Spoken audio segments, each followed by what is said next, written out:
La Bible lue second, Actes chapitre 6.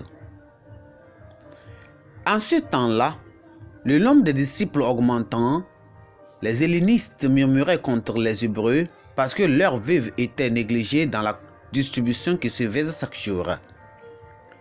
Les 12 convoquèrent la multitude des disciples et dirent: il n'est pas convenable que nous laissions la parole de Dieu pour servir aux tables. C'est pourquoi, frères, choisissons parmi nous 7 hommes, de qui l'on rende un bon témoignage, qui soit plein d'Esprit Saint et de sagesse, et que nous chargerons de cet emploi. Et nous continuerons à nous appliquer à la prière et au ministère de la parole. Cette proposition plut à toute l'assemblée.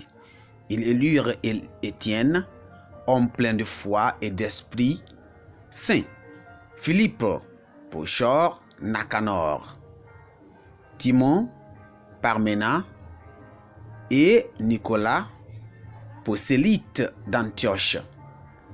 Ils les présentèrent aux apôtres, qui après avoir prié, leur imposèrent les mains. La parole de Dieu se répandait de plus en plus, le nombre des disciples augmentait beaucoup à Jérusalem et une grande foule de sacrificateurs obéissait à la foi.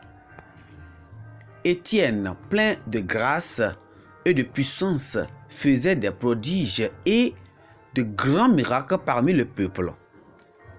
Quelques membres de la synagogue dits des affranchis de celle des Synériens et de celle des Alexandrins, avec des Juifs de Cilicie et d'Asie, se mirent à discuter avec lui. Mais ils ne pouvaient résister à sa sagesse et à l'esprit par lequel il parlait. Alors ils subornèrent des hommes qui dirent: nous l'avons entendu proférer des paroles blasphématoires contre Moïse et contre Dieu.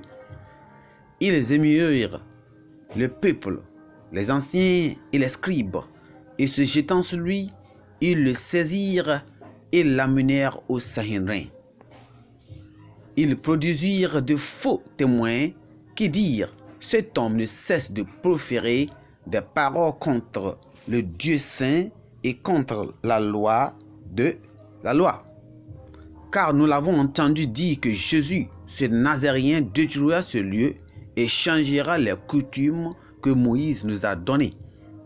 Tous ceux qui siégeaient au Sanhédrin ayant fixé le regard sur Étienne, son visage leur parut comme celui d'un ange.